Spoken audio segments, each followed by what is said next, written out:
I am the Tofu Golem. Please enjoy the video. You begin by ensuring you have admin rights and a backup in place. This prevents accidental data loss. Once done, open the Start menu and type Disk Management to view disks quickly. If Windows hides a drive, launch Device Manager. Expand disk drives. Make sure to keep a screwdriver handy in case you need to check the physical label on the drive. That confirms model numbers and capacity. Now you identify the SSD in software. In Disk Management, match disk sizes, partitions, and whether it's marked as GPT or MBR. Once you've narrowed candidates, open Device Manager and expand disk drives to read the model name. SSD often includes NVMe or SSD in the label. If uncertain, run PowerShell as admin and execute Get Physical Disk.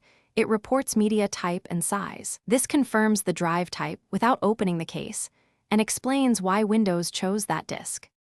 Finish by verifying the SSD is initialized and has a drive letter in Disk Management. Assign one if needed.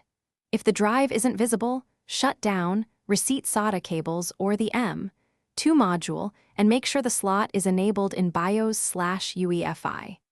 Update storage drivers and firmware to resolve recognition issues. If problems persist, test the SSD in another PC.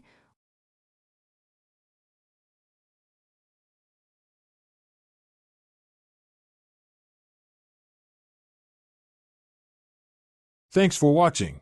Consider subscribing if we helped you today.